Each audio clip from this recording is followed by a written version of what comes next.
Welcome to the penultimate round of the 2019 Sam Maxwell Customs Truck Series here on 3Y TV for the American Sim Racing Series. I'm Peter Short, and joining me in the booth tonight is our producer, Carlos Acosta, and we're back at ISM Raceway. We were here just a few weeks ago in the Sim Marketing Solutions Cup Series here for the ASRS, and it put on a fantastic show. I'm looking to see more of that here tonight. And not only is it the penultimate round of the Sam Maxwell Customs Truck Series, it's also the penultimate round of the Sam Maxwell Customs Premier Series for the American Esports Association. So that is two storylines that we will definitely be focusing on here tonight. But Carlos, last week in the Sim Marketing Solutions Cup Series, we crowned a champion, and we kind of left everyone with the unofficial results. Would it be Jared Mogard? Would it be Mitch Brown? Well, I think you have the answer to that. How did that all play out, Carlos? Yes, well, with us going to the answer to that, we will have to go and look into the penalties of what occurred last week.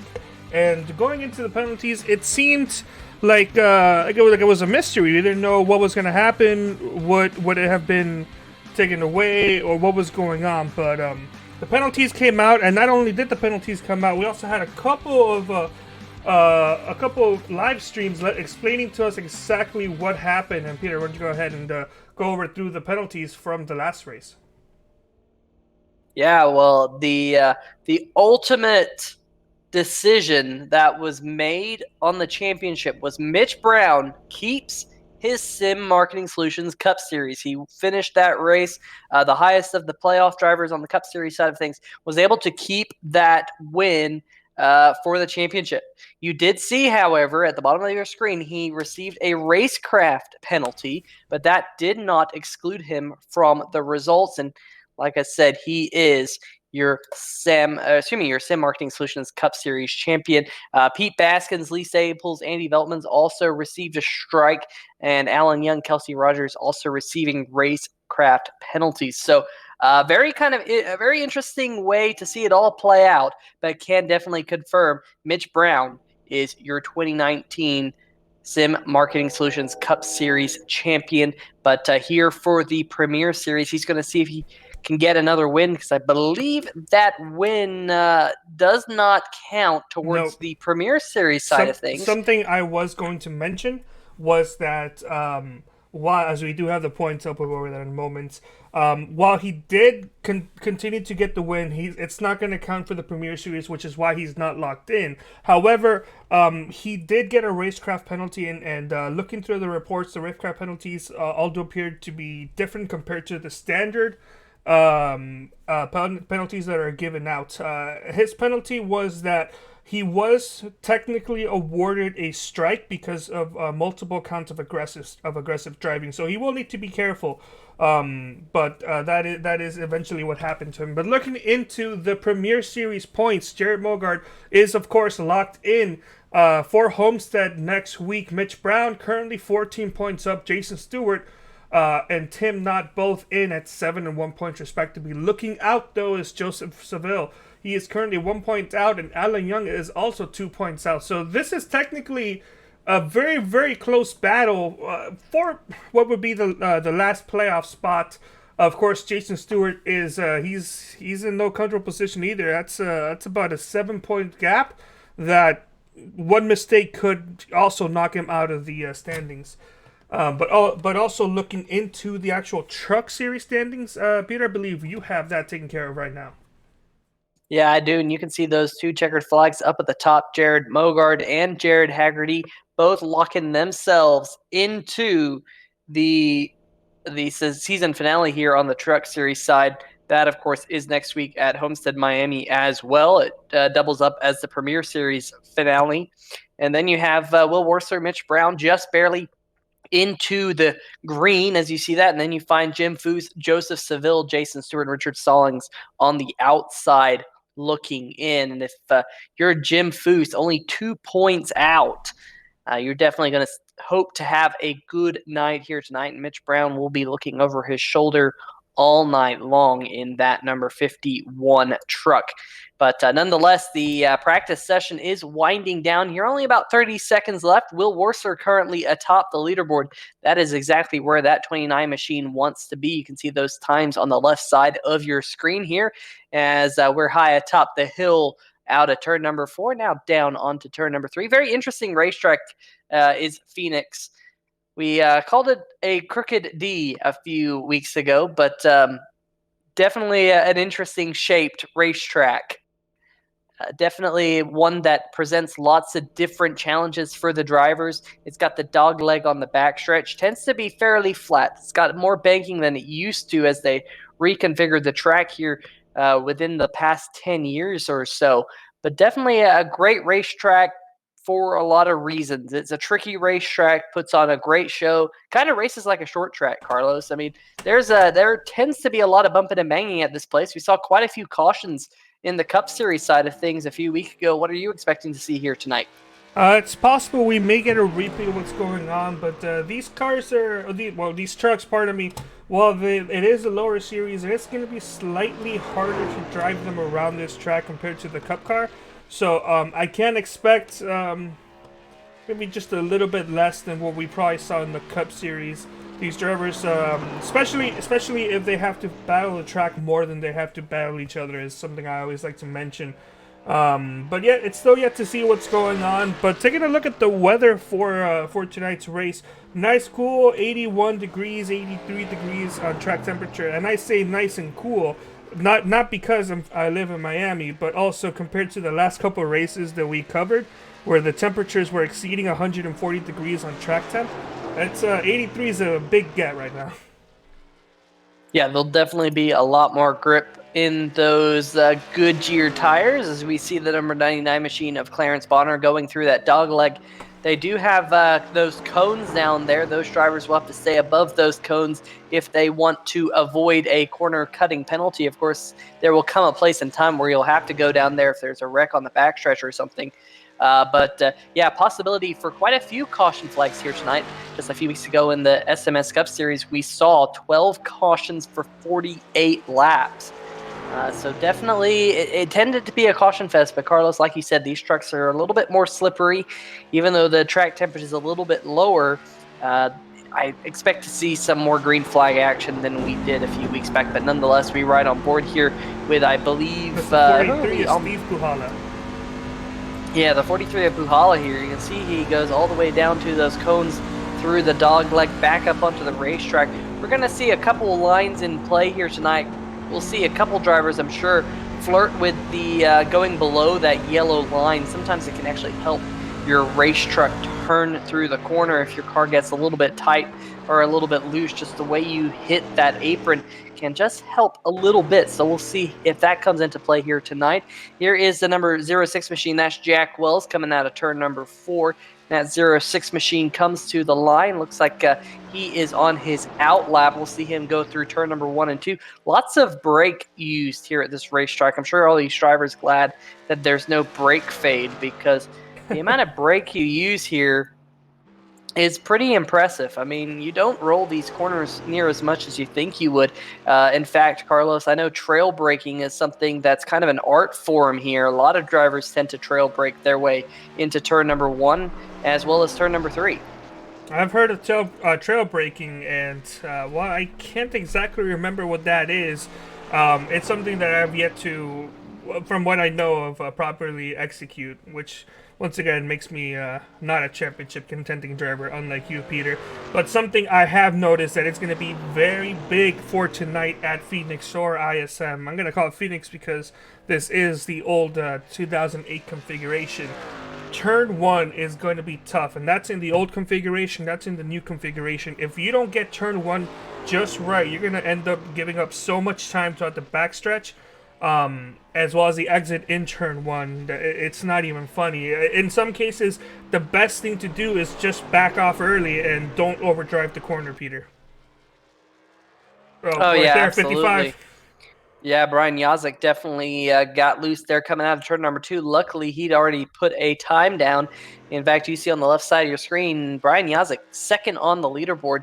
Will Worcester currently atop the charts. Interesting to see the 00 Jared Mogard We see this quite a bit out of Mogard. He isn't the best qualifier in the world, but we'll definitely see that number 00 head his way towards the front, I'm sure, before this is all said and done. There's the number 66 machine. Ed Bray on the racetrack going through turn number 3 and 4 here. You see he's coming to the line now. Currently down in the 12th position, trying to pick it up on lap number 2. Unable to do so with a 26.666 second lap time on lap number 2. Here's the number 73, Jonathan Holstein. Well, that's why I said it. I mean, that's not boding well for that 66 machine here tonight. A bit of bad luck, although if you are Edward Bray, maybe you want to see some sixes since you are the 66. Holstein comes to the line. He's going to put in a 5th place time. So a good run for Holstein after his first lap was invalidated. So very interesting to see that. By the way, thank you so much for everybody out here in the chat. My eyes are failing me, so it's hard to see who's there. I see Doug Mullen, Jay Krabil, Primetime Racing TV, of course. We got Fernando Matos. Let's see who else is there. Nikki Worsler, a huge fan of the league. B. Lee, shout out to everybody here that is turning out here tonight. Now, somebody is saying that's Primetime Racing TV is asking if they have to shift here now. No, I was not paying attention to if the drivers would need to shift, but let's go on board the 24 of Alan Young and see if he has to shift right now, going into the corners or through the middle of the corners. Yeah, shifting was one of those things that it just doesn't seem to work here as much as it used to. So I don't think we'll see it. We might see it perhaps on the long run when their tires really wear down, but I don't think we'll see it on the short run, especially when their tires are nice and fresh and they have a lot of grip, especially with these track conditions being so grippy with the lower track temps in the mid 80s. Yeah, I did not hear the 24 of Alan Young shifting throughout the corners. Of course, that could be by choice. Maybe Alan doesn't want to risk damaging that engine or doesn't want to risk spinning out. It's possible. While Phoenix is historically one of my better racetracks, both in league and official. I have yet to honestly race Phoenix, either new or old, with this current truck package with the I can't remember the company name, but that new spec engine with the lower RPM. It's possible there's a better chance, but we're going to experience that firsthand. Well, I don't know about you, Peter, but I'm going to experience that firsthand tonight. Yeah, absolutely, and it is the Ilmer engine that these trucks now have in them, and it's definitely very different than the way they used to. And the package that we started the season with, at least iRacing started the season with it, seemed to have a lot more horsepower, higher RPM, that sort of thing. So now we run a lower RPM. The cars feel a little bit sluggish. So we heard that early in the season that some of these drivers weren't the biggest fan of it just because the power band was a little bit different. So it was kind of interesting to hear that. And now they're at a racetrack where you kind of want to be in the power band as much as possible just because of how long these corners are. So we'll see how some of these drivers tend to drive this place. But for right now, Will Worsler atop the board, Brian Yazik second. What about Troy Haight making some noise in the 3rd position? Yeah, we also got Tyler Seville up there. We got Jonathan Holstein, Jared Haggerty, Tim Knott. I cannot remember how to pronounce Cody's last name. I say it's Spiker, but that was in my head. Yeah, he hasn't corrected me yet. So we'll see. If you're Cody Spiker and you're in the chat, correct us if we're saying your name incorrectly, because we've been saying it for a while now. Of course, he's fairly new to the league in that number 48 machine. It's good to have him out there.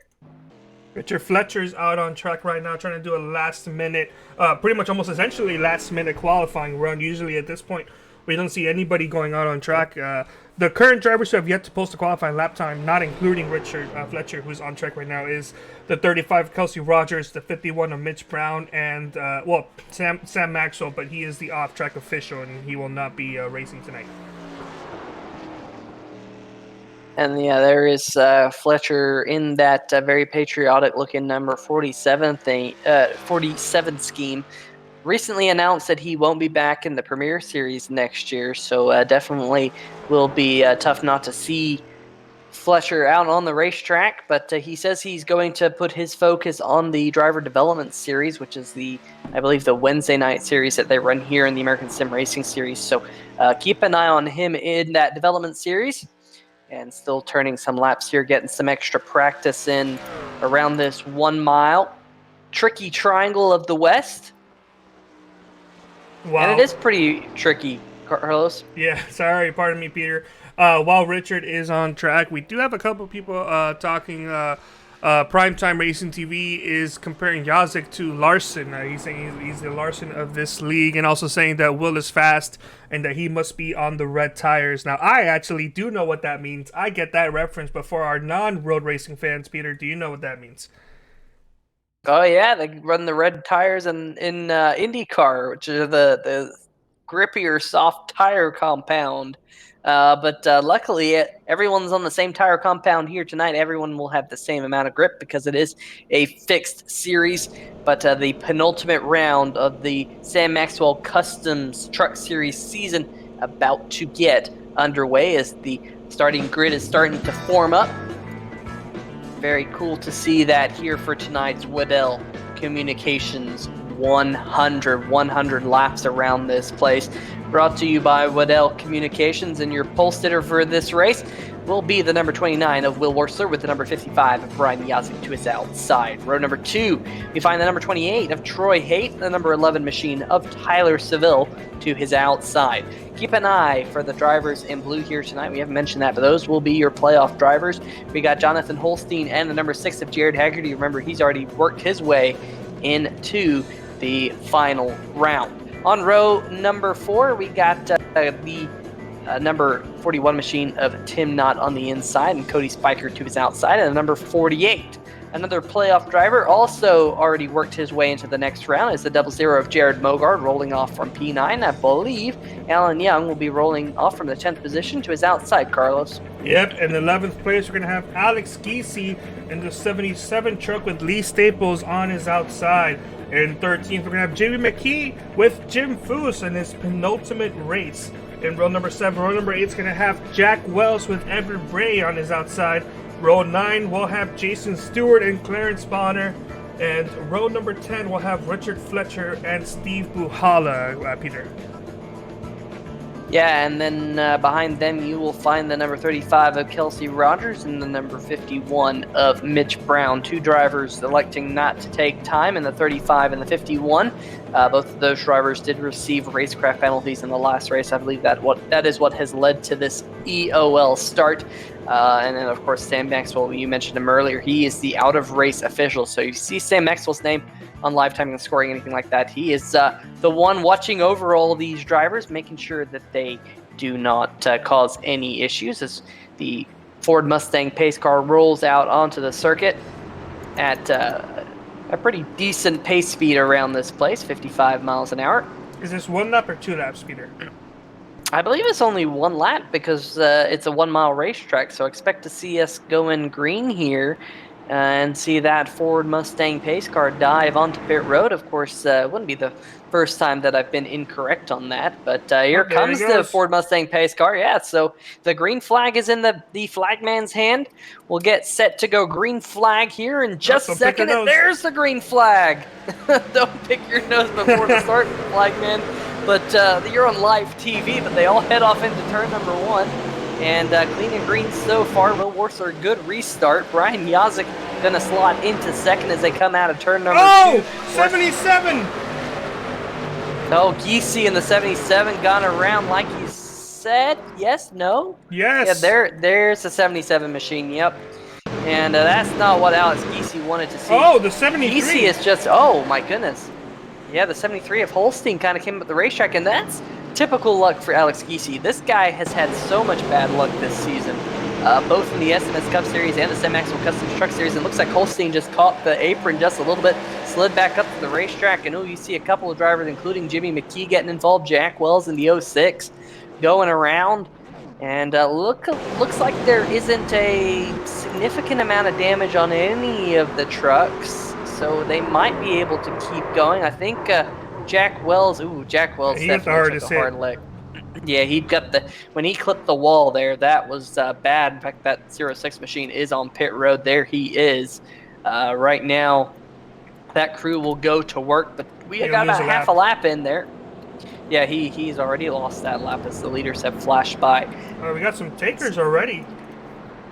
Yeah, interesting to see that, including playoff contender Jim Foose. Foose got some left front damage out of that, Carlos. I Oh, see, yeah, that Holco Enercon machine just crinkled up in that left front. So I think what happened was, I'm taking another look at it now. Yeah, the 77 of Geesey actually, when he went back up the racetrack, he caught Jim Foose. So that is one of your playoff contenders on the outside looking in.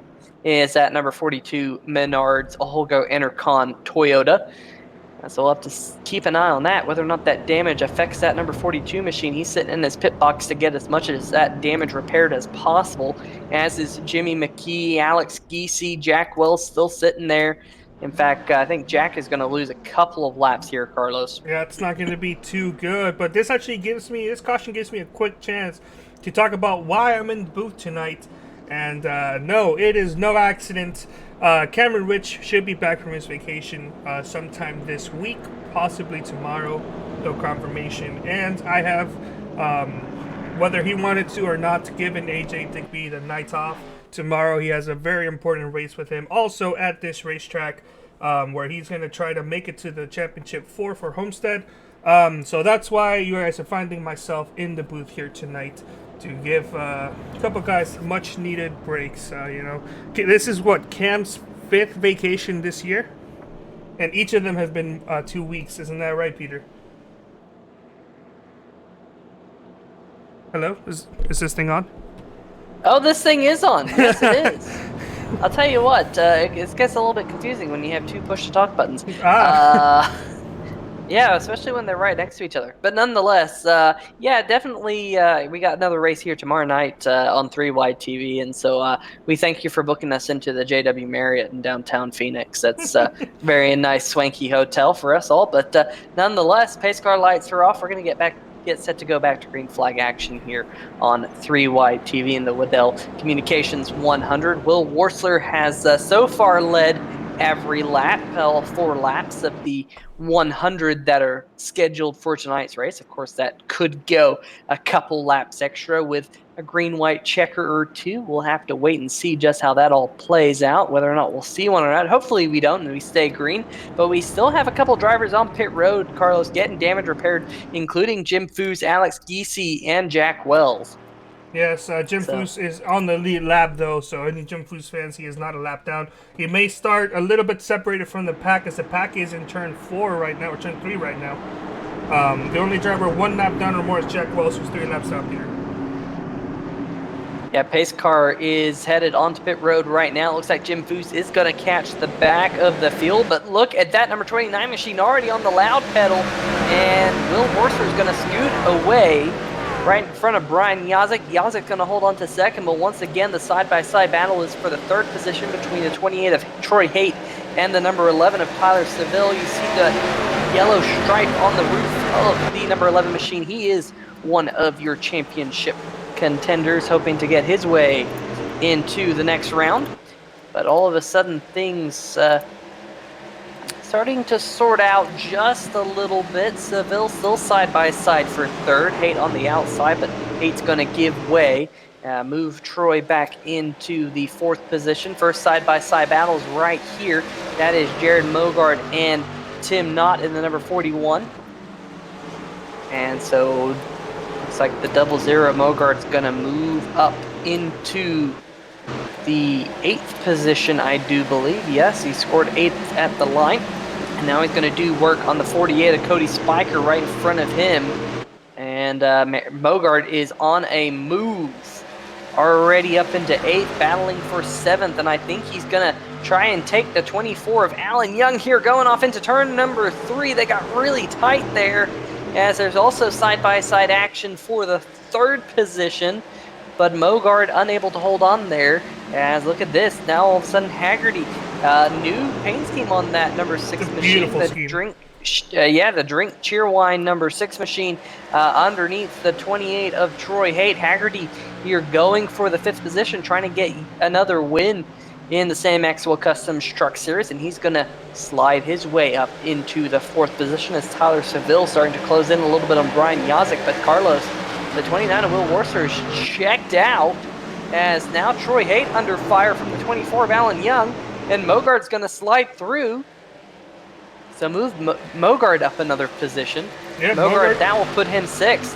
Yeah, Mogard's been doing a pretty good job, and as you mentioned, Will Worcester has been checking out. He's checked out to just over a 0.7 second lead, almost about to be 0.8, as he's just pulling away from Yaze, making it look nice and easy so far, leading every lap of this race. Tyler Seville tried to pass the 55 a couple laps ago to no avail. He was able to get by a couple drivers earlier. We were watching as the 24 is. I think the 24 has been side by side more than he's been single file this race alone. And on the restart, the couple laps after the restart, even like half a lap ago, he was side by side battling with somebody 3 wide at one point. So right now that he's settled in and he's going single file, honestly, that could actually affect him more than driving side by side. Almost the same type of case when you run down a race leader and then you pass him, and now you're slower than the race leader because the race leader is using, second place now is using you as a vantage point and everything. So it could be one of those cases where now that he's by himself and he's got nobody to contend with, he might slow down a bit. Yeah, I've definitely been in those types of situations. It's monkey see, monkey do sometimes. But here we see a good battle for the 4th position brewing, but assuming 3rd position between Tyler Seville and Jared Haggerty. Haggerty's going to try and use the high line here. We haven't seen anyone make that work just yet. But as I say that, Haggerty's going to make it work. So move Jared Haggerty up to the 3rd position. Good run for this number 6 machine. Moving up through the field pretty darn quickly. And now he's going to make work of the back bumper of Brian Yazik, as we definitely can confirm Will Worcester checking out up the front, up to a 1.35 second lead here early in the running. 13 laps down, will be 14 laps in the books this time by, as Haggerty is in 3rd solidly, Tyler Seville 4th solidly. Then you find Alan Young, like you said, Carlos, he's finally able to breathe just a little bit, as he is still single file. Mogard slotted into 6th, Troy Haight 7th, Tim Knott 8th, Cody Spiker 9th, and Lee Staples rounding out your top 10. The 66 of Edward Bray and the number 99 of Clarence Bonner both around through the dog leg there on the back stretch. We're back under caution here at ISM Raceway. There were 3 wide here. The one car down on the inside, the one truck I should say, and the 66 and the number 99 making contact. Not sure if they knew they were 3 wide, but the track just narrows up there a little bit, Carlos, because of the dog leg. It's the terror of the dog leg, as the 66 probably didn't know that the one was underneath the 99. Yes, the 99 of Clarence Bonner. And so he just held his line instead of giving a couple of more inches of room for the 99, making contact. And while the damage wasn't too, I don't know, the 99 kind of hit the inside wall pretty hard. Let's go see if we can get another look with that.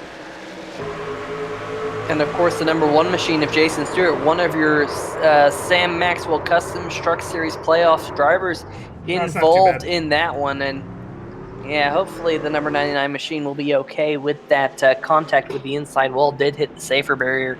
Doesn't look like too much damage on that number 99 machine, but Jim Foose was able to just barely escape through that one, as he was the next car that was not involved behind that mess. And the number 42 machine, of course, he's already got some damage in the first accident here tonight that we had back on lap number 1, but pretty much the entire field is on pit road right now. They will get 4 fresh tires and a little bit of fuel. Will Worcester will solidly win the race off pit road, followed by Brian Yazik and Jared Mogart. Fantastic pit stop for that 00 machine. He's able to pole vault his way into the top 3. Very impressive from 7th to 3rd. Tyler Seville comes out 4th, Cody Spiker, Troy Haight. And then you really have to think about our biggest loser here, Alan Young in the 24 machine.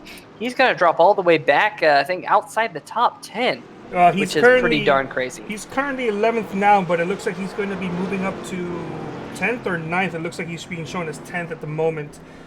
With Tim Knott, he decided to stay out to lead a lap. Not a bad strategy for a playoff driver. We're going to go ahead and show the playoff points one more time pretty soon. But he stayed out, got himself a bonus points, and now he's going down pit road. 18 laps into a 100-lap race. This is no problem at all. He's going to lose some track position, of course, but I do believe he does have the speed and the mentality to be able to work his way up through the field, Peter. Why don't we go ahead and look through the points not one last time, but just one more time so we're aware of just who can make it in tonight. Of course, Jared Mogart and Jared Haggerty, the two Jareds, locked in for Homestead next week. Will Worsler, he's more than likely good, of course, but Mitch Brown and Jim Foos, that's kind of the real battle right there, with Joseph Salvo, of course, being there in case something bad happens, Jason Stewart, as well as Richard Stallings. This is going to be pretty close, and even closer for the Premier Series, which is also going to be ending at Homestead next week, which is, of course, the Premier Series being the two Cup and the Truck Series combined into one, as we got one to green, Peter. So far into this race, what are your thoughts? Well, I think it's a pretty good race. You know, they kind of settled down there, kind of got some green flag running in.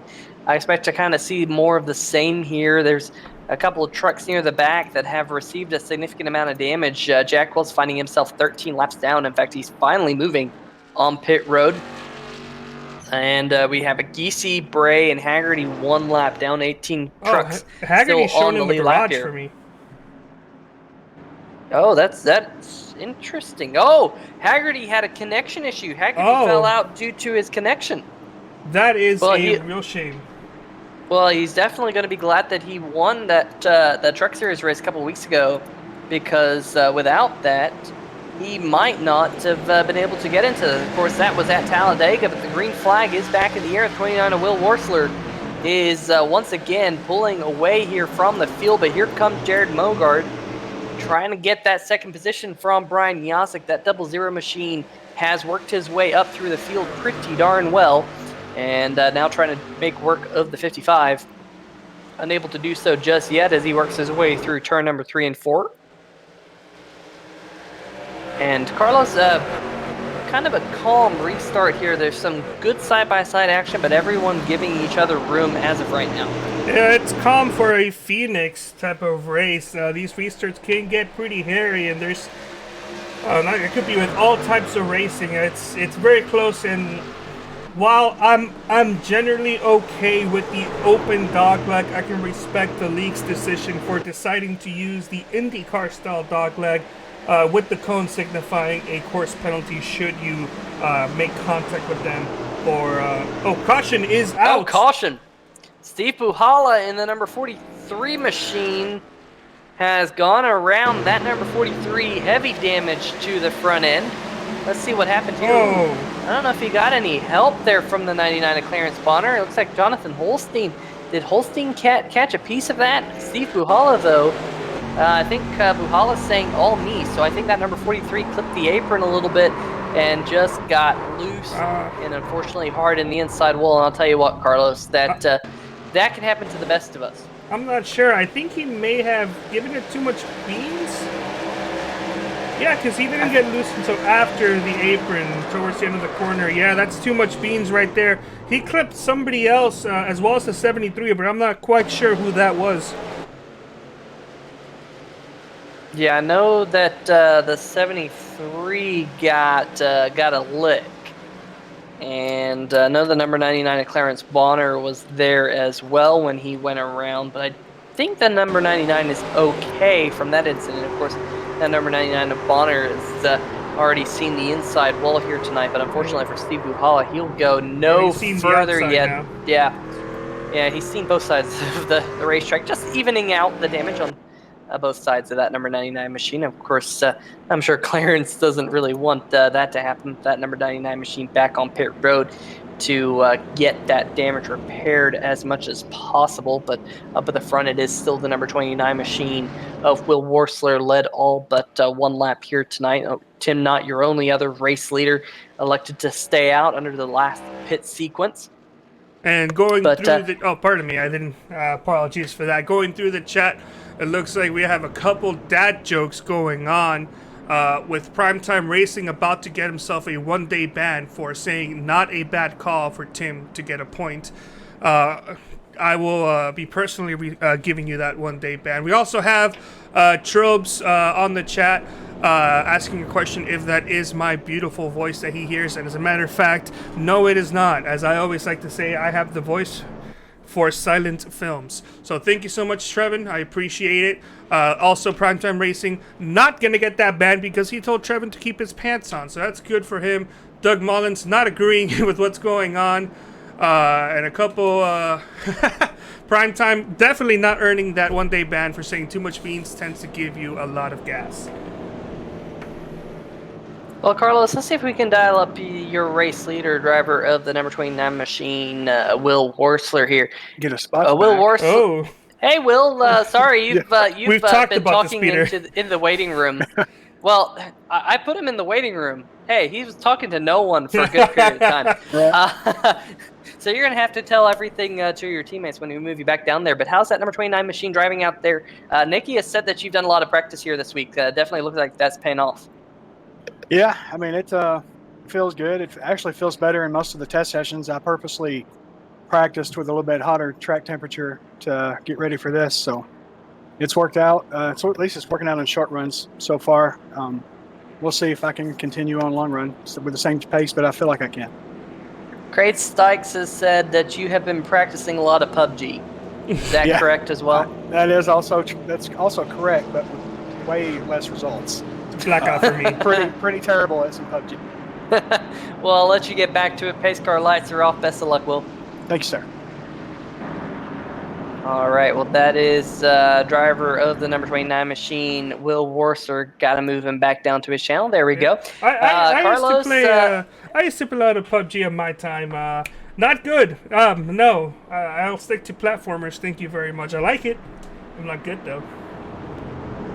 Primetime Racing TV also saying, I think Mitch practiced Rocket League last week. That I'm better at. Hit everything. That I'm better at, but I still suck. All right. Well, the pace car about to turn off the racetrack here, and the number 29 machine of Will Worsler about to get us back to it. We'll see the 00 of Jared Mogard now restarting in the second position. Highest position he's been all night long. And that number 29 machine hard on the loud pedal once again. And we've seen this out of Will Worsler here tonight.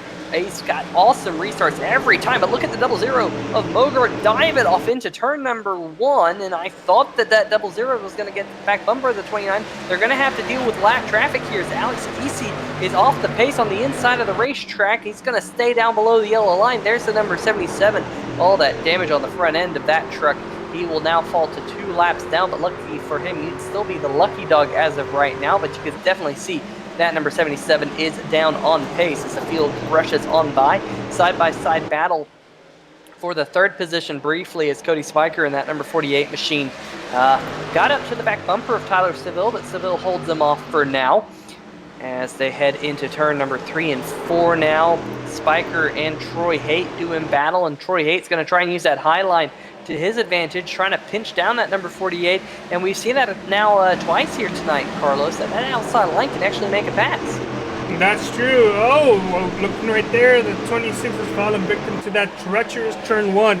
It's not as dangerous as some of the other tracks we've been talking about with their corners, but that turn 1, if you don't treat that track with respect, if you don't show that track love, it is going to treat you horribly. You're going to lose a lot of time, and as we saw with the 26, that he overdrove it and lost quite a lot of time.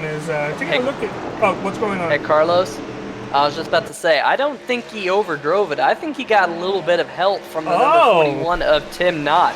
A little bit of contact between those two trucks, and that's what pushed Lee Staples up out of the groove. And in fact, Lee was running in the 8th position, and now he's moved back quite significantly back into the 11th position. Lost a couple spots in that ordeal, but he's now got Tim Knott in his sights. Tim Knott currently running in the 10th position. This is a side-by-side battle. Now for the 6th position, Alan Young is going to take that spot going through the dog leg, as we have another caution here at Phoenix. Looks like the 73, Jonathan Holstein, has gone around. We'll have to see what happened to that number 73 Chevy Silverado. Here going off into turn number 1. Here we go, turn 1. Looks like he broke loose. Yeah, looks like he just broke loose, got on the brakes to try and get that truck slowed down, and the rear end came right around.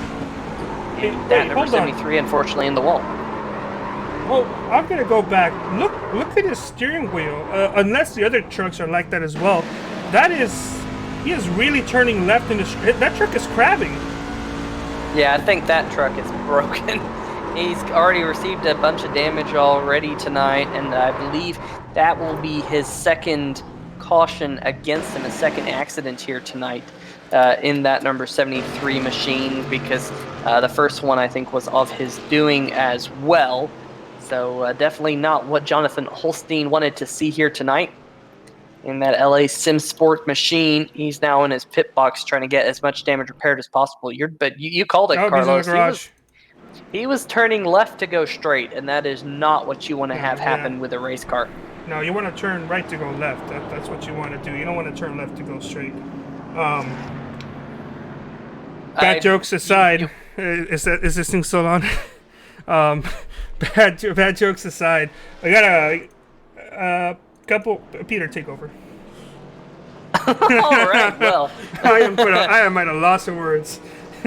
You are all choked up, but I will tell you we have a difference in strategies here, because Jared Mogard has stayed out on the racetrack with a couple of other drivers, including Mitch Brown, Alan Young, Tim Knott, Jared Haggerty, and Jack Wells. And Will Worsler is going to come out onto the racetrack, will be the first car on 4 fresh tires. So we do have a couple of others. Can say that Jared Haggerty has returned to the racetrack, unfortunately 5 laps down after having connection issues. So we'll have to keep an eye on whether or not Haggerty will be able to make those up here tonight. He is currently on pit road with all the lap trucks right now, including Tim Knott, Alan Young, and Mitch Brown. So interesting to see that. Those trucks decided to stay out to possibly lead a lap, Carlos. And then they're coming down to pit.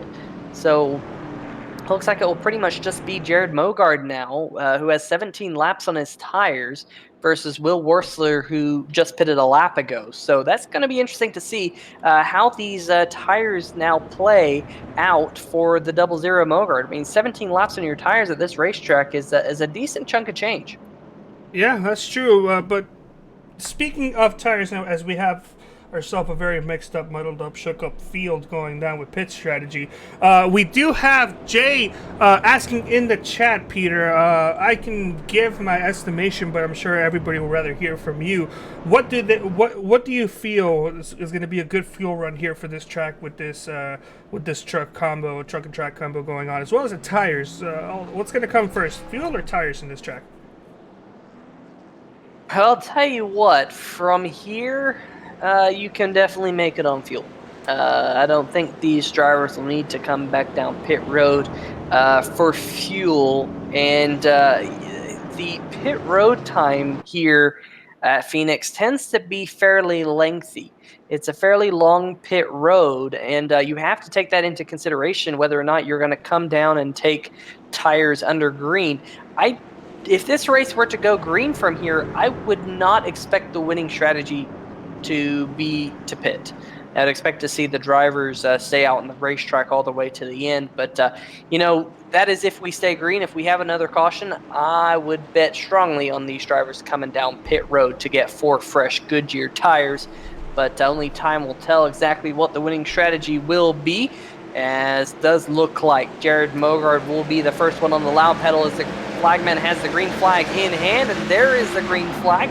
Mogard goes across the stripe pretty solidly as your race leader. We'll have to see what Will Worsler can do. This is the first time Will Worsler has had to be behind another truck under green flag conditions, trying to run down Mogard here. Remember, Mogard, even though he pitted 17 laps ago, he didn't have that many green flag laps on his tires because we had a caution period in there. And definitely interesting to see that, but Warser already over the back bumper of Mogard here going down the front stretch. And you can see Warser just backed up his entry into turn number 1. That's what here I'm he is talking coming about. out of turn number 2.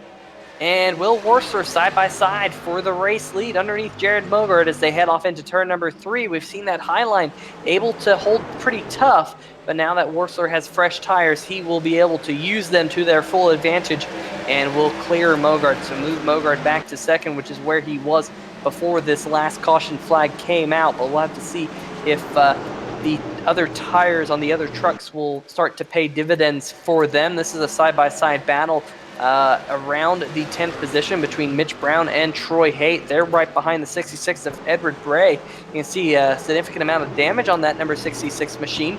Mitch Brown will go underneath him, and I think Mitch Brown will probably take that position here in turn number 1 and 2, but the field's starting to get a little bit more single file under this run. Yep, going side by side once again is at 24. Good approach in turn 1.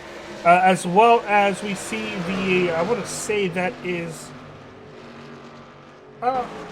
that's the, I can't get it, that's the 47 of Fletcher. No, it's not. That's the 6. Yes, it is. Is this, no, is the 6 a lap down? The 6 is 5 laps down. Oh, yes. Yeah, Yes, Haggerty is 6 laps down because of his connection Yes, issues. that's right. I was wondering why he was in that back there. I'm completely baffled by his new paint scheme, both visually and memory-wise. As we see, actually, the 99 of Clarence Bonner going down pit road.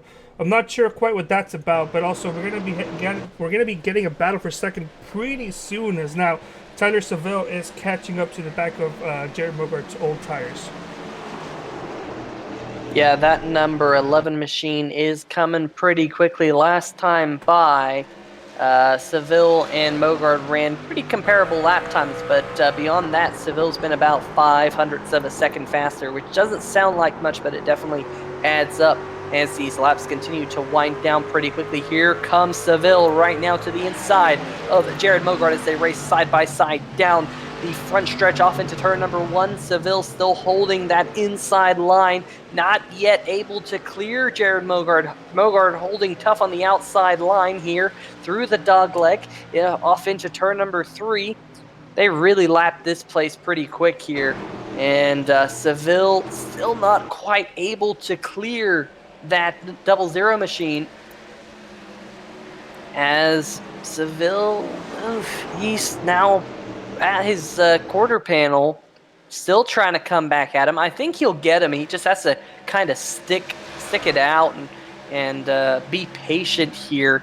But Seville definitely has the faster truck, probably due to those fresher tires here in the Waddell Communications 100, working his way through turn number 3 and 4. Here comes Brian Yazik using that outside line, saying, hey, bud, I'm going to take that position. If you can't pass the number 11 or the number 00, maybe I can. But now it kind of ebbs and flows as Seville and 55 of Yazik go back and forth, as there's some real good racing a little bit further back in the pack. You highlighted that 4-truck gaggle there. We got Stewart, Mitch Brown, Jim Foose, some playoff drivers all contending with one another as they come out of turn number 4 there. Almost looked like Jason Stewart was going to wash up into Mitch Brown, but they sort that out. Yeah, and as Primetime Racing TV mentioned, Jim Foose is kind of quietly getting himself back in the conversation. Of course, not quiet now that we're mentioning him, getting himself back up to 8th, considering he went down pit road in the first caution lap 2 of the race. Got himself some early damage with that first incident, but while he does still have some damage, it just does not look, it's a non-issue. I know Phoenix is still a one-mile track. It's faster than other short tracks, but it's just not going to affect him too much, especially once it's been pushed out like that.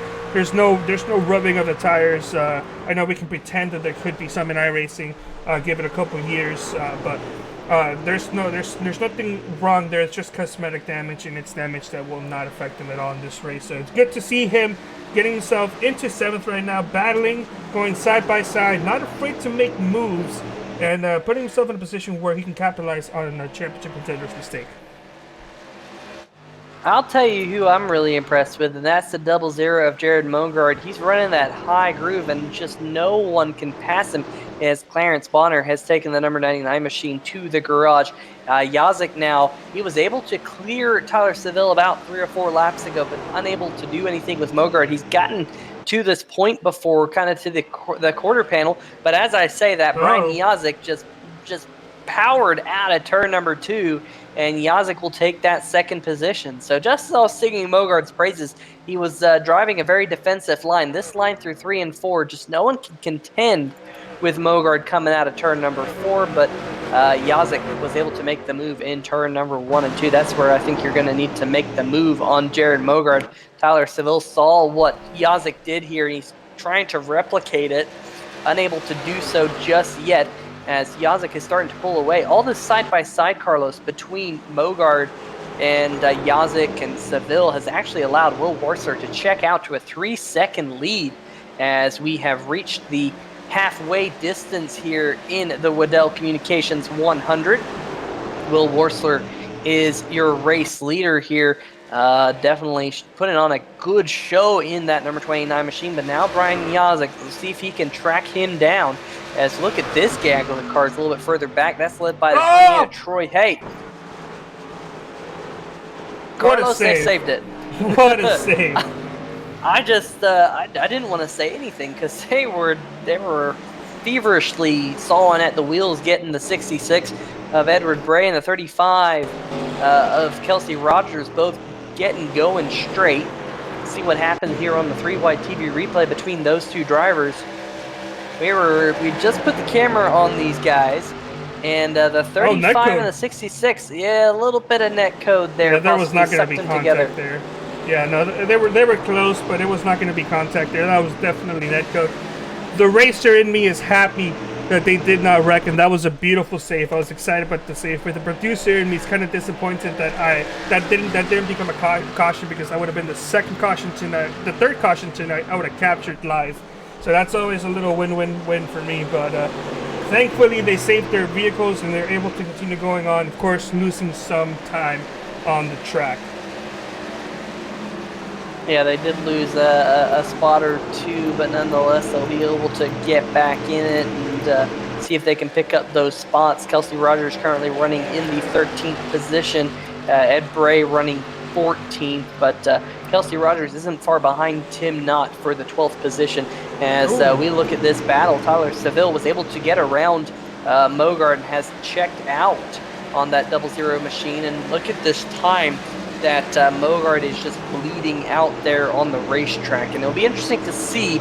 I know we've kind of said that Will Warser is most likely okay. I don't think he's going to have any issues because there was only about 67 laps to go when he pitted. But Mongard has about probably 15 laps or so less fuel. And I'm not 100% sure Mongard will be able to make that distance. It will be close. Whether Mongard will or not, but Mitch Brown trying to take that 4th position from the 00. Yeah, now something I did want to mention is that Brian Yazik, not counting this last lap, he's been running the same, if not faster, lap times than Will Warser. Of course, something must have happened that last lap because he was kind of slow, but he's been able to hold on to that 3-second lead, now 3.3 seconds as he's starting to lose some time. Looks like that was just a 1-lap thing, because now he is back to running pretty much the same lap times that Will Warser is.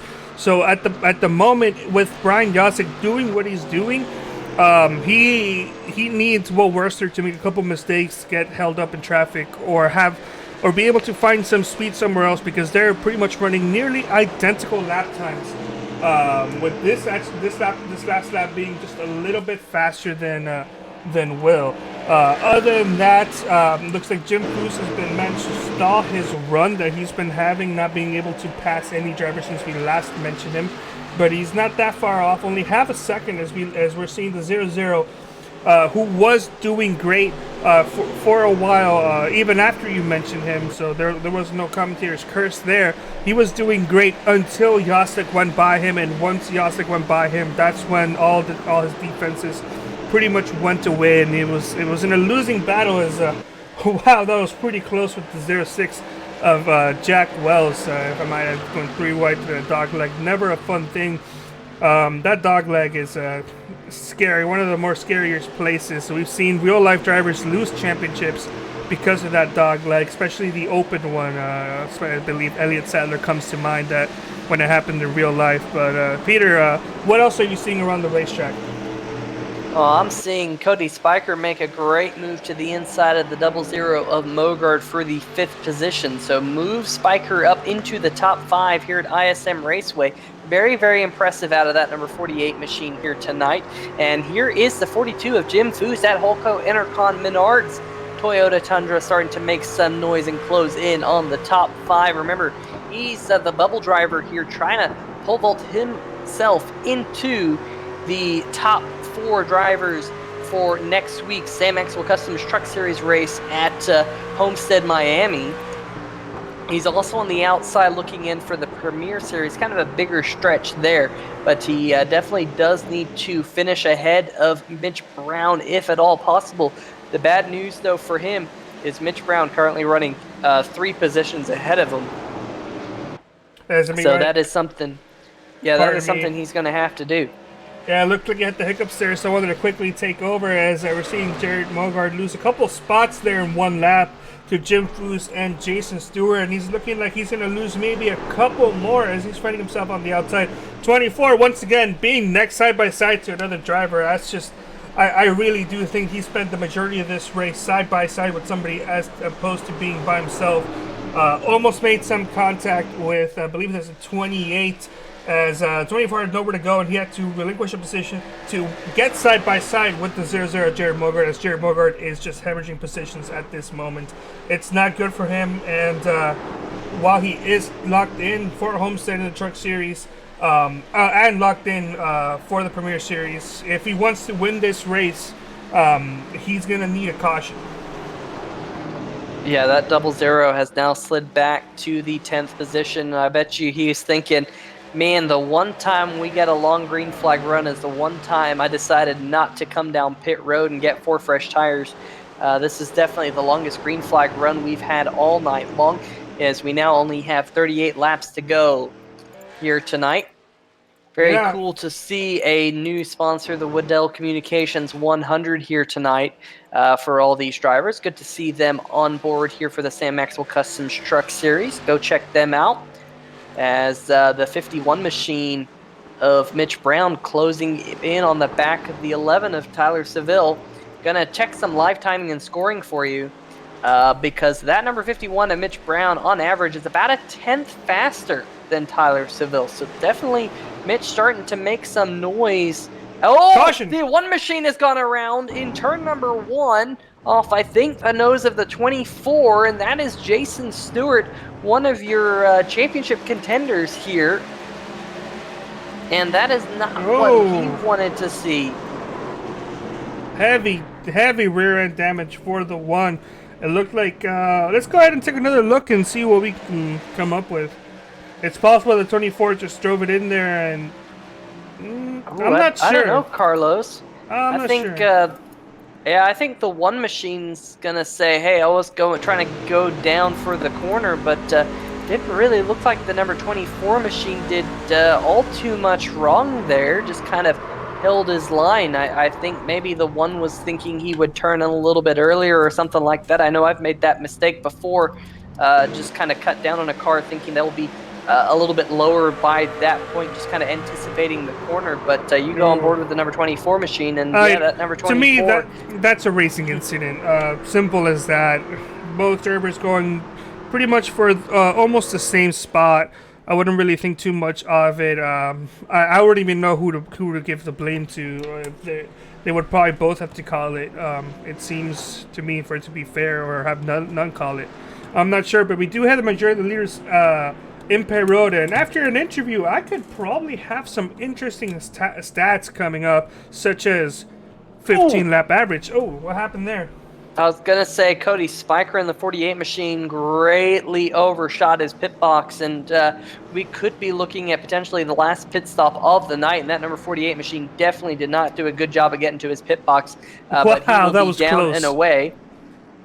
Looks like the 29 machine will win the race off pit road. Brian Yazik second, Mitch Brown third, Seville fourth, Spiker fifth. Jim Foose, what about him? He's in the sixth position off pit road.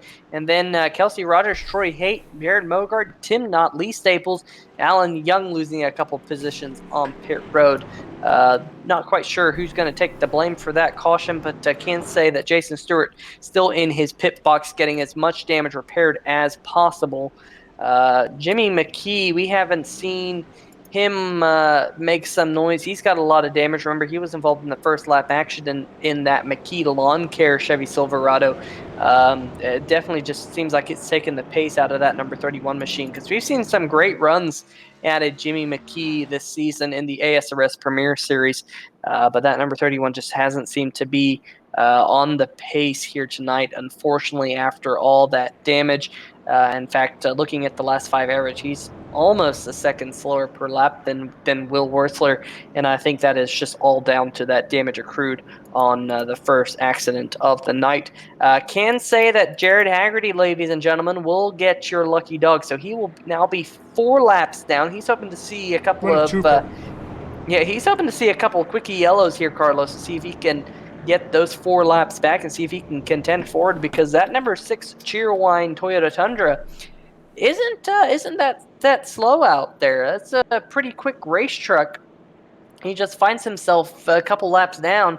In fact, over the kind of the 5 lap averages, that number 6 machine is solidly in the top 8 on green flag average lap time at the end of that last run. So Haggerty just hoping he can get 4 laps back. According to my 15-lap average, it seems weird. I don't know.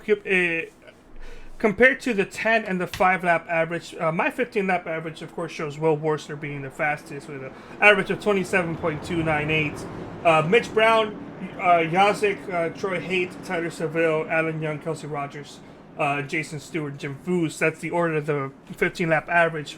Actually, I'll get back to that once we do get back to Green Peter. Pace car should be coming off pretty soon. Yeah, pace car will be coming down this time. Pace car lights are off. We're going to get set to go back to green flag racing with 31 laps to go here at ISM Raceway.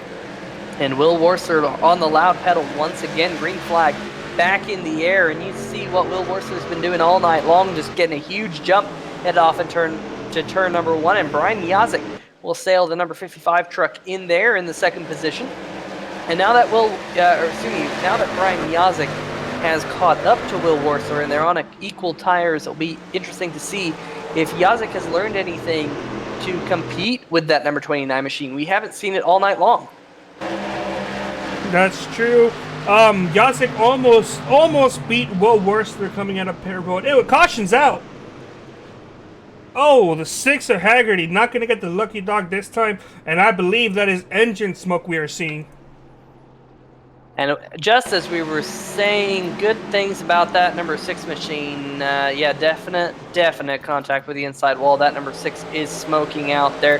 We'll have to go back and see if we can see exactly what happened here. Coming out of turn number 4, everything's Gucci at this point.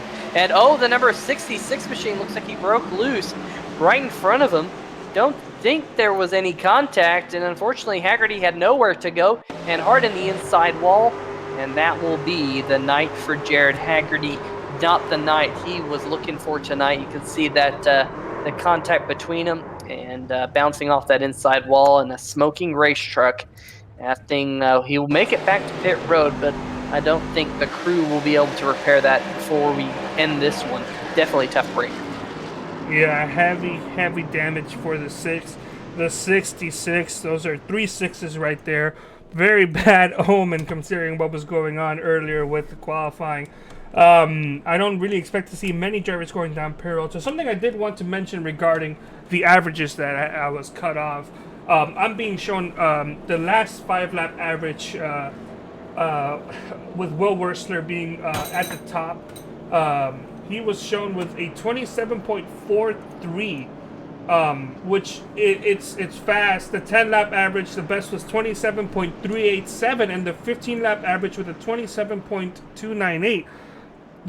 Those are faster lap times as the tires go on, which is something that was being mentioned earlier, in that these tires aren't wearing tonight. I can't remember exactly who mentioned that. It might have been Primetime TV mentioning that, but they were saying the tires is a non-issue for tonight.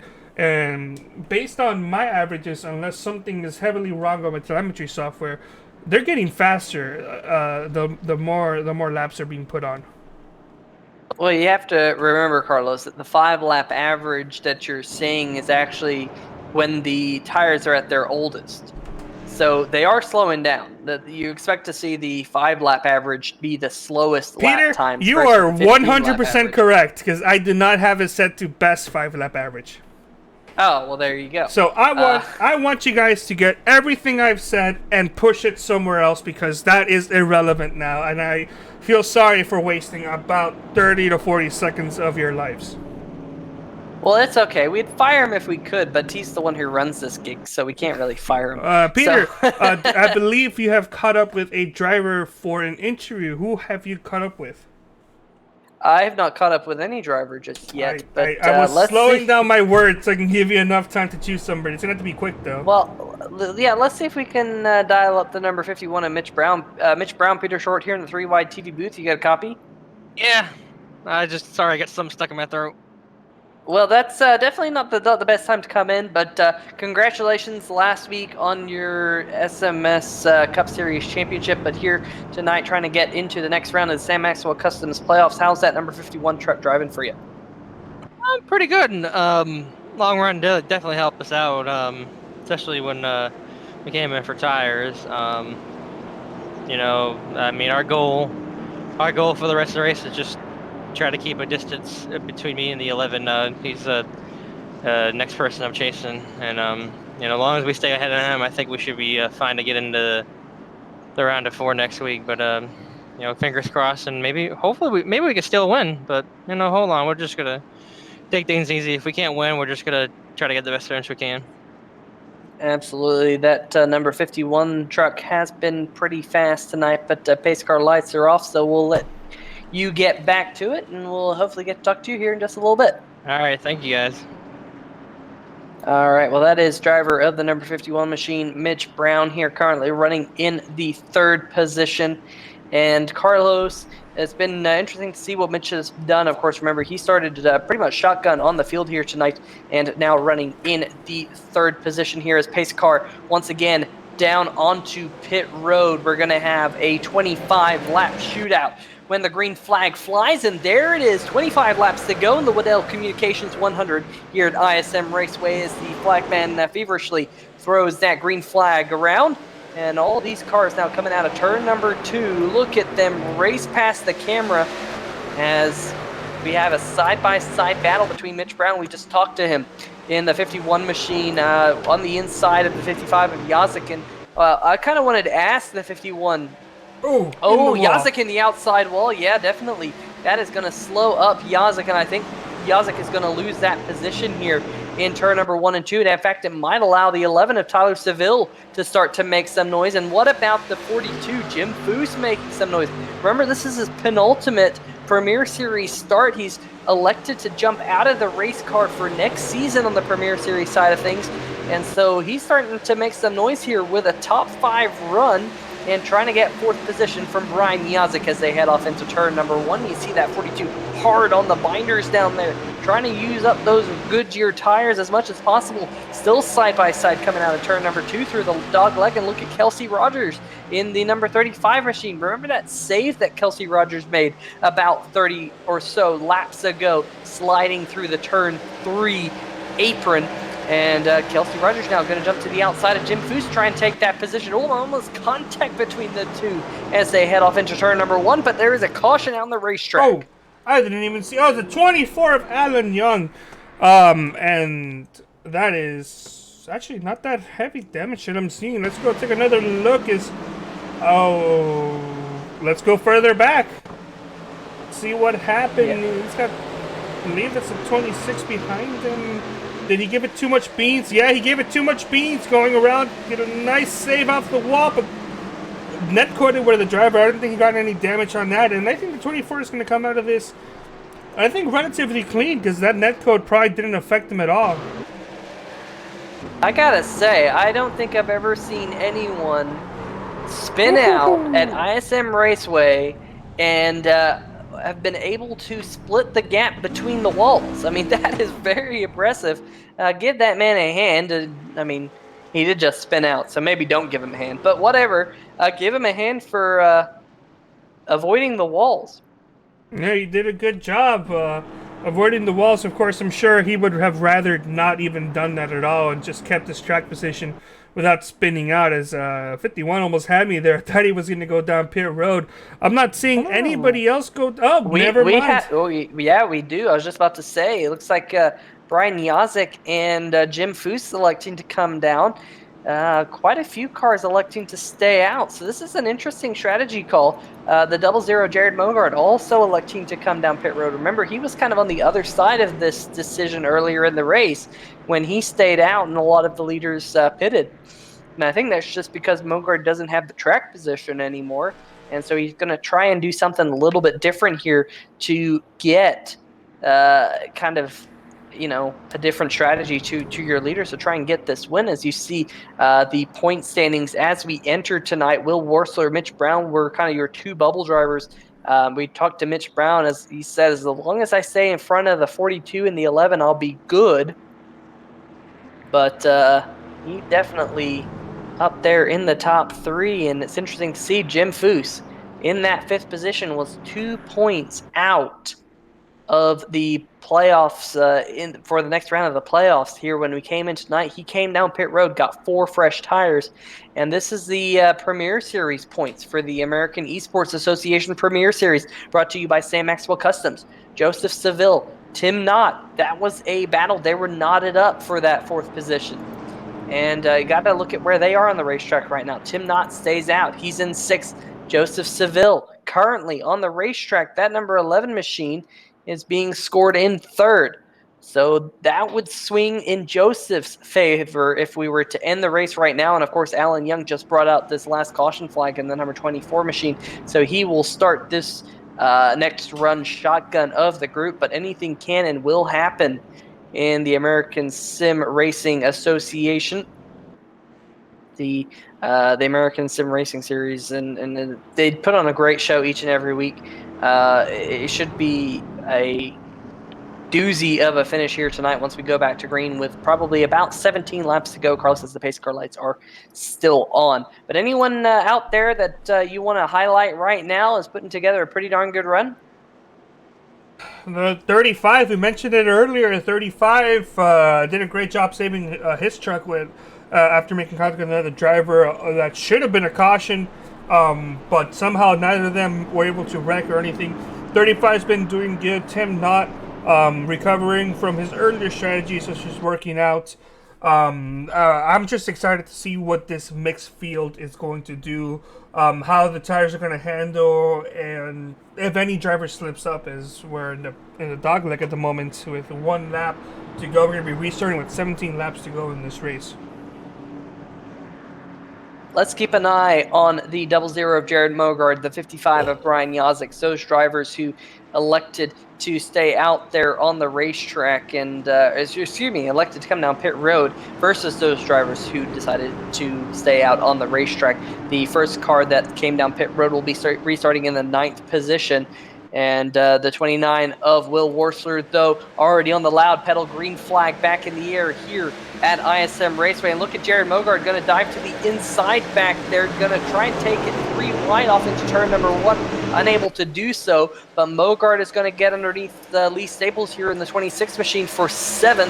And Mogard's going to have to try and make quick use of those 4 fresh tires if he's going to get back up to the front. But he has already slid his way up into 7th as they are side by side right in front of him. Kelsey Rogers and Tyler Seville side by side for the 3rd position. Give that spot to Kelsey Rogers. Rogers going to cut down in front of the 11 machine into turn number 1. And Mogard's already on the back bumper of Cody Spiker with those 4 fresh tires. You're on board with the 00 right now. The 41 of Tim Knott right in front of him. Going through the dogleg, the 48 and the number 41, there's nowhere for Mogard to go. This is going to work against Mogard. If he can't get around these trucks fast enough, there will be no way for him to run down the number 29 of Will Worsler. He's going to have to do it quickly. I think he can run down Will Worsler if and when he gets the opportunity to do so, but he's going to have to make good use of those tires, and he does a good job here. But now 3 wide going through the tri-oval in the backstretch. And my, oh my. That previous corner, the 48, kind of overdrove turn 1, and it kind of forced the 0-0 Mogart to take that really, really wide outside line, resulting in what should have been a clean pass and a no challenge for the next couple corners, and turned into him losing all his momentum and having to battle the 28, 2, 3, and 4. Of course, now he's gone by the 28 of Troy Haight and is by himself as he's looking to pass the 41 of Tim Knott within the next couple laps. As somebody mentioned, the passing here is tough, but it's probably gonna be tougher next week, as it was very, very tough with the Cup cars. Both I was able to experience that as a spotter and as a broadcaster here. But the trucks, it should be slightly easier than the Cup Series, but it's still going to be hard to pass nonetheless once the tires wear out. So the challenge will be how the 0-0 Mogart's going to end up passing these vehicles if he does want to make a decent attempt at challenging Will Wursler for the race lead, which Will Wursler is he's out driving some of these guys right now in second and third, and the longer that Jared goes without passing vehicles, the harder and unrealistic it's going to be for him to get that win, Peter. Yeah, I expected that 0-0 to be already around the number 41 machine, but definitely unable to do so just yet, as we see this battle for second position. Here's Brian Yazik. Remember, he was one of those drivers who elected to come down, take tires, and he so far hasn't been able to make up the track position he was hoping to, as he's battling the number 26, Lee Staples, back there. That is actually a battle for the 8th position, so Yazik just unable to get going in that 55 truck, as we now only have 11 laps to go. Jared Mogart still stuck behind Tim Knott, so it is not looking like the 0-0 of Mogart will be able to get this win. What, that wasn't a pun. It just so happened. It was lucky. Nonetheless, up at the front, Will Wursler's pulled out to a 0.6 of a second lead. Kelsey Rogers still trying to get around Mitch Brown for second. They're not side by side right now, but Kelsey Rogers definitely applying the pressure. But here comes Jared Mogart trying to use that high line. We've seen that high line work through third turns number 3 and 4. It didn't work this time. And Mogart going to try the high side in 1 and 2 here. I expect to see Mogart kind of back up his corners. I just haven't seen Mogart back up his corners. Caution. We have a caution. Caution out on the racetrack, and it is in turn number 2. And ladies and gentlemen, in the last 10 laps of the races this season, no driver has had worse luck than this number 55 machine of Brian Yazik. I'm just going to say that right here, right now, that Brian Yazik must be one extremely frustrated driver, because he has had so many accidents in the last few laps this season. Did he crowd the 48? It kind of seemed he kind of went down to his lane. The 48 maybe could have given an inch more, but I'm not quite sure. Let's go look through that blimp camera one more time. Definitely for sure I'm going to consider that a racing incident, but I don't know what, I guess it looks like the 48 got a little tight as well. I'm not too sure though. Peter, what's your take on this? Yeah, I mean, the 48, I think the 55 of Yazik expected Cody's. Will, pit road. Yeah, Will Wursler coming down pit road. This is a make or break moment, and I was going to kind of mention that this is an interesting point in the race. Oh, Jim Foose in the 42 has a lot of front end damage. How did that happen? Peter, I'm going to take over while you go ahead and try to figure out when did this happen. Did this happen before or after that caution? As a lot of interesting things going on right now. As part of me for that. 42 heavy front end damage. I know he wasn't gaining too many positions. I'm not sure if that happened during the initial restart or if this happened during a run or after the caution. Well, we actually must need new glasses, because actually it happened when Cody Spiker got together with the number 55 of Yazik. Jim Foose was following the number 48 machine really closely, and when the 48 checked up after that contact, Jim Foose made contact with the rear end of that number 48 machine, and that is why the number 42 is all crinkled up in the front. All right, let's take a look at it now. Just a little bit behind, a different angle for this incident one last time. I quickly got a brief glimpse of it.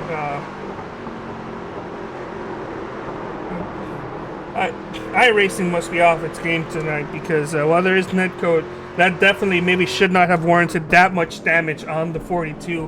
Hopefully, it could just be a client-side thing, and he actually has a lot less damage than we're seeing. But yeah, possibly. But let's we need to highlight, Carlos, just how far back in the pack Will Wurzler is. He's 10th. He came down pit road. He's 10th. He has about 5 laps to make up 10 spots. You know, Will Wurzler definitely, I think he was kind of damned if he did, damned if he didn't, because that number 29 machine, he came down pit road, and Jay Crabill's saying this, Doug Mullins is saying this, man, you know, if you stay out on the racetrack, you're going to have a lot of trucks on pit road. If you come down in pit, you're going to have a lot of trucks stay out. Well, unfortunately for Will Wurzler, absolutely dominated this race. No one has had anything to compare against that number 29, but now Will's going to have to do something absolutely miraculous here. Might get a few or green-white checkers. If you can get a few green-white checkers that work in his advantage, he has about a 30-lap difference between some of the tires in front of him. I need to remind you, Will is not locked in. He's 12 points ahead. Right, he is not locked in. The good news is he's only 2 positions behind Jim Foose. And Jim Foose, he's got a 12-point gap, or 14-point gap, over Jim. Nope, 12-point gap over Jim. Can't do math. Math is hard. But math is hard, and I'm an engineer. So the number 29 machine is okay. I can't do numbers either. The number 29 machine is okay as he is right now, but we'll have to see how things play out because the green flag is back in the air here at ISM Raceway, and now it is Mitch Brown and the number 51 machine up at the front. Kelsey Rogers in the 35 right behind him. Remember, Kelsey had that huge save not too long ago, and Will Wurzler is boxed in right now behind the 42 of Jim Foose. Oh, Jim Foose and the 26 make contact, and caution flag in the air, and Jim Foose in the outside wall here at ISM. Oh, Richard Fletcher in the inside wall as well. And the number 47, Brian Yazek, getting a piece of it. And that is not what we wanted to see yet. Leg. Yeah, it was the dog leg. I think Foose expected the 26 of Lee Staples to be down there on the apron, and he was not. And they made that contact between them two. And that is, this night was going oh so well for Jim Foose. And it's all gone wrong at the wrong time for him.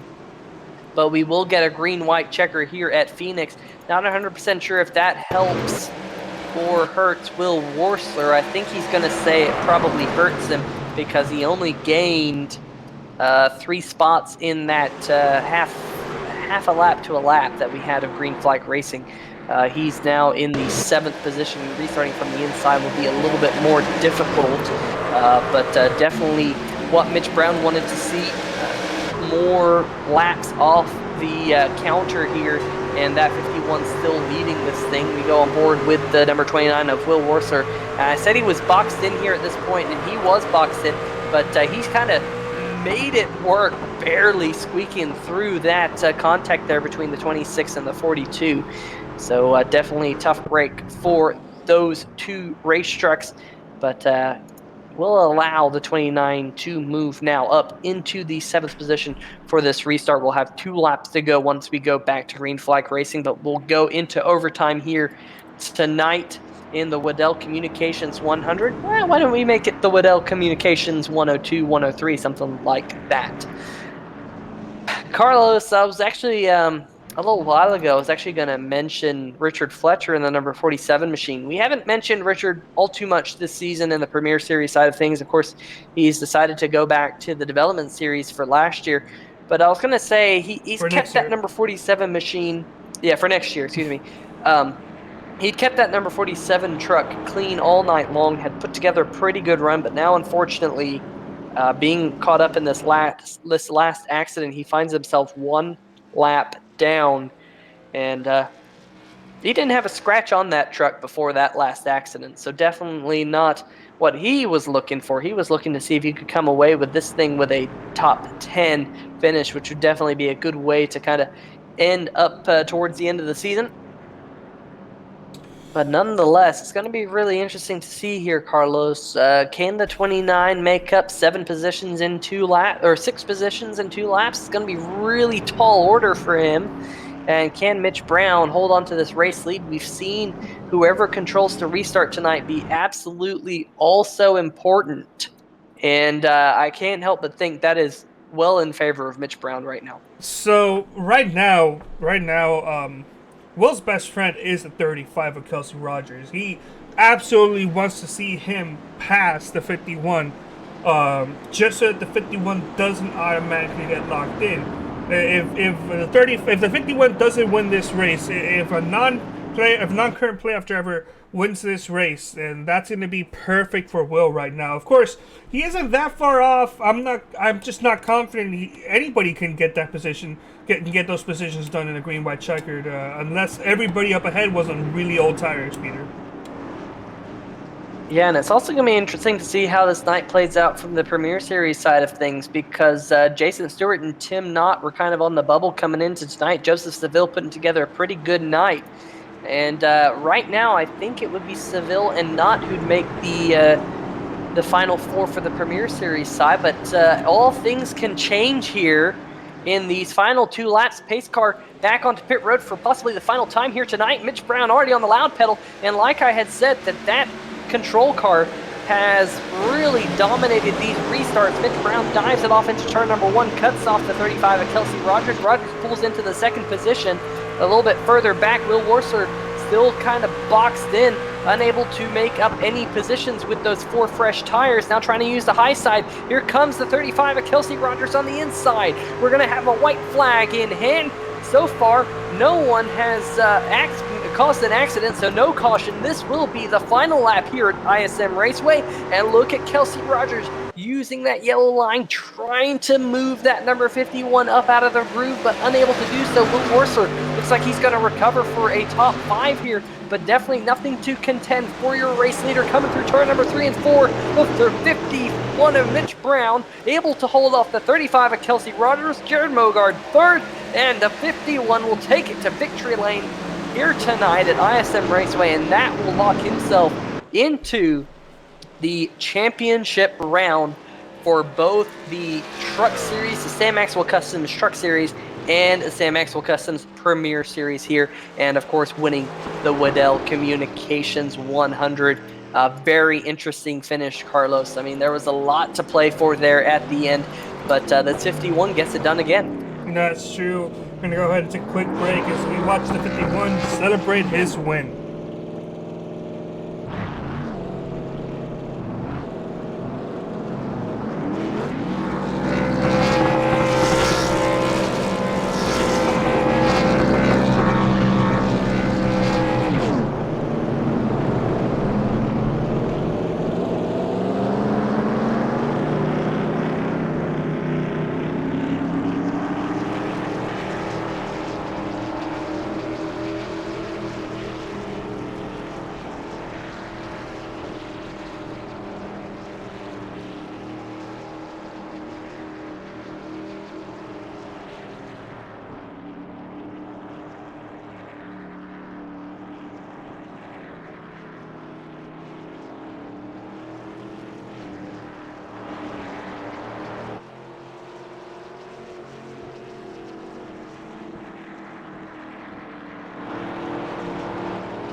All right, ladies and gentlemen, welcome back to ISM Raceway, where we had a very interesting penultimate round. Of course, it was the race that separated 4 drivers between the round of 8 in the Sam Maxwell Customs Truck Series and the round of 6 in the Sam Maxwell Customs Premier Series, and the 2 championship races next week at Homestead, Miami, for 4 lucky drivers in each of those series. But now we get to talk to your top 3 finishers here tonight. Let's talk to the 00 of Jared Mogard. Firstly, Jared Mogard, Peter Short here in the 3-wide TV booth. You got a copy? Yeah, I got you. Yes. Well, Jared, I'll tell you what, that 00 kind of had an up-down day. You had that long green flag run where you got shuffled back through the field all the way back to the 10th position, but you kind of played the strategy game and you were able to come away with a 3rd position. How was the night for that 00 machine? It was just kind of off. It was just off all night. I don't really know where, why, or what we were doing differently, but it was just a little off tonight. But I don't know. We ended up rebounding at the 3rd. I think we had a 2nd place car there. Felt like we were pretty good with Will on even tires, but we messed up. We had that longer flag run, got buried, and just never really could get back up there until the end. So I don't know. We were just off a little bit tonight.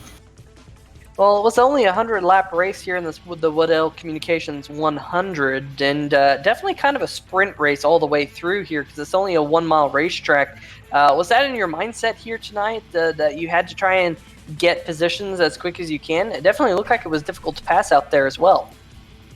Yeah, and that's part of the reason I stayed out there before we had that long run. It kind of looked like we were going to have a bunch of cautions, and figured I could play it and hold on long enough to, get everybody to come back down and be on even tires again. And we just had the long run, and like I said, just got buried and just couldn't get back up there until the end. It's crazy, but driving the track with the closed dogleg compared to open, it is a lot harder to pass, and I just haven't figured out how to get around this place with the closed dogleg. Open dogleg, we can make things exciting, but the closed dogleg, we just haven't quite figured it out yet.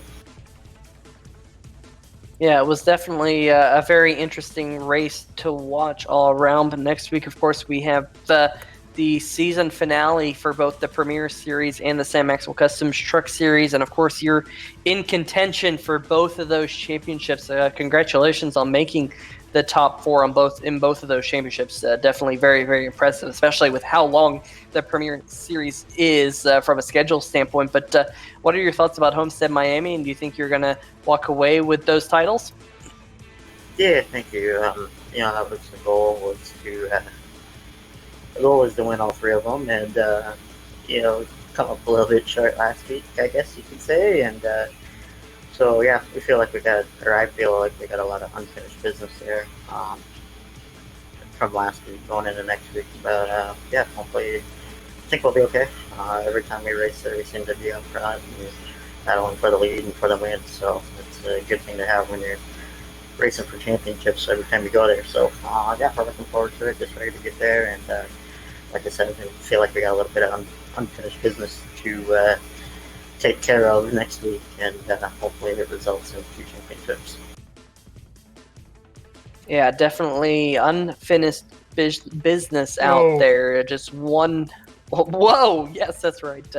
Unfinished business for you in that 00 machine. We'll see you out there on the racetrack. Hopefully you can finish it all up next week with potentially 2 different championships. In fact, pretty much if you win one, you win the other, especially if you win the race. So I know that will be your goal, and that's what you'll have in mind. So hopefully you're able to accomplish that, Jared. Yeah, it's going to be interesting because, like you said, it pretty much if you win the race, you're going to win both of them. I think you're going to have to win the race next week, and I don't know what the points are. I know the 1 had issues, the 6 had issues, so I don't know who the Premier guys are, but yeah, it's going to be interesting to see how that goes. It's kind of, you're going to have 2 different races going on, really, and it's probably going to be crazy again, I would imagine. Sorry to cut you off there, Peter. Jared, would you like to know who the Premier Series are? The Final 4? Sure. All right. Sure.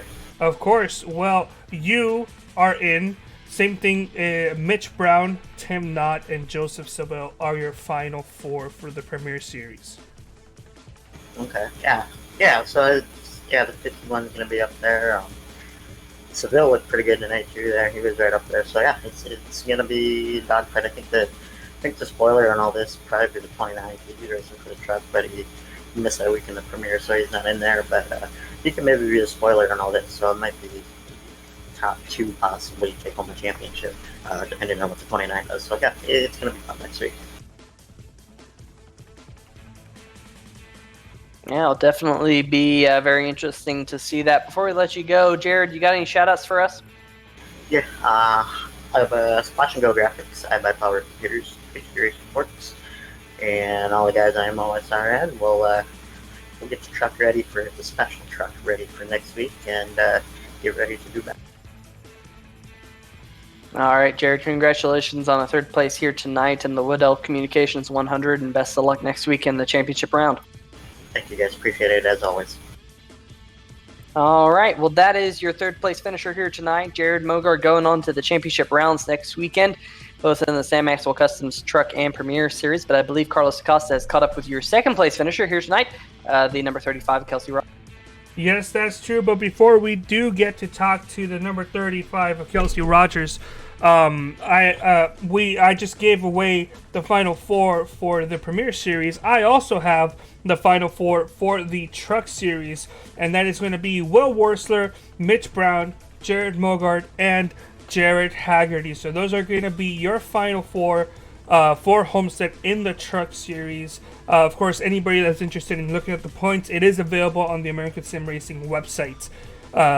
So moving on to 2nd place finisher Kelsey Rogers. Let me go ahead and bring him up here, and he is here. Kelsey, 2nd place finish in a race where at the very end, I'm sure you're not happy with 2nd. Is there anything else you could have tried to get yourself a win? Oh, I don't know. We came through the field pretty good there. I put myself behind twice, once with a speeding penalty, and then once again with a unsafe pit exit. So I had to work my way back up through twice. So just getting back up there with the opportunity, I'll take that for tonight. Ran it hard there at the end. Mogard got to my outside and kind of kept me from making a move there if I needed about 1-2 more laps. Well, you ended up finishing 2nd either way, going to Homestead with some slight momentum. I'm sure a win would have definitely been more. But before we do talk about Homestead in general, you mentioned how your night went overall. Actually, you pretty much already answered that question, so sorry about that. But now moving on to Homestead, what's your approach for that final race of the season? Who knows? We're not in it for points, so we're just going for the win. What happened there a few weeks ago, or last week, I guess, I think it's going to make things pretty unpredictable, as we've proven before, when everybody gets racing for the championship, let alone 2 of them. So we will, we'll just have to see. It might be about attrition. That's a good point, Kelsey. Thank you so much. Before we do let you go, do you have any shout-outs you want to give out? If the family's watching, say hello to them. Other than that, that's about it. Thanks for Jim for putting on a good league. Thanks for you guys for broadcast. Hey, I just want to jump in here real fast, and Kelsey, got to say, that save that you made through the apron of turn number 3, that was pretty darn impressive. Some little dirt track, flat track skills going on there. Yeah, it was just holding on. I'm not sure. I think it was Bray that was to my outside. I'll have to watch the replay, but I don't know why he doored me, but he did. And yeah, man, we just held on to it. Yeah, well, I'll just throw this one out there. It looked like possibly a little bit of net code between you two, but definitely a good job both saving it. So best of luck next week. Yeah, man, thanks. All right, well, thank you so much, Peter. I believe you have also caught up with the race. Oh, no. Oh, Peter, you've caught up with the race leader. Why don't you go ahead and share some excitement with him as I have to get him off. No. You might have some. Oh, hey, Mitch Brown. This is Hi. here in the Hello. free period. How's it going? You pulled me into the conversation. What's with that? Yeah, we did. We pulled you in mid-conversation with Carlos Costa over here having to go get a mop because we God, just had to. I got too too excited. Yeah, I know, Carlos. I know you get excited when I'm around. Okay. Oh. I get it. You like me. You like me. You like me. Do you want my autograph? I'll sign your T-shirt. Then you ship it to Miami. No, it's not Miami. It's Miami. well, anyway, let's get security. We'll get security. We'll get it all sorted out. But anyway, Mitch, you come away with another victory here tonight, and I don't think there's any doubt that you won this one fair and square here tonight, making a fantastic call there at the end. But man, you only let those last few laps and kind of go through your night with the 51 machine, started shotgun of the field, worked your way up, made that strategy call, got the lead, and did not look back. Like you said, we started in the back. We kind of just riding the first 20 or so laps, and once people started wrecking, we kind of just let's start making our way to the front a little bit. That long green flag run really helped us out because I think us taking tires there really we were able to pick off guys one by one, and I know how these races end, and I know that it's just if you take tires at the end, if you try to go pit and take tires and think you're gonna pass everyone, it's hard. It's really hard because these guys are gonna be driving so aggressively at the end of these races, and I felt like if I stayed out in front and kept the track position, hopefully it would work out. It did. We got ourselves a win. Yeah, definitely a fantastic strategy call on your part with the number 29 of Will Worcer pretty much dominating this entire race, but definitely making the right strategy move is better than leading most of the race because you ended up in victory lane. Of course, you have moved into the championship round, so congratulations in that regard as well, going for the Premier Series and the Sam Maxwell Customs Truck Series points championships next weekend. If you win that race, you end up as champion. Of course, champion not only of the Cup Series, but also the Truck Series and the Premier Series. Are you? Do you think you can pull off the sweep here next week? We gotta see how how we handle how the setup is, and it all comes down to putting yourself in the right spot towards the end of the race. These last few races in this series have been won on late race restarts and late race strategy calls, and hopefully we can put ourselves in that position, and hopefully we can come out with the championship both series. If not, hey, we tried our best, but we're not going to go down without a fight. And I mean, you guys saw that last week with the first episode. We did not go down without a fight, and we're just going to give it all we got, and see what happens. Definitely, we'll see what happens. And like you said, you're definitely not going to go down without a fight after last week in the SMS Cup Series. But before we let you go tonight, you got any shout-outs for us?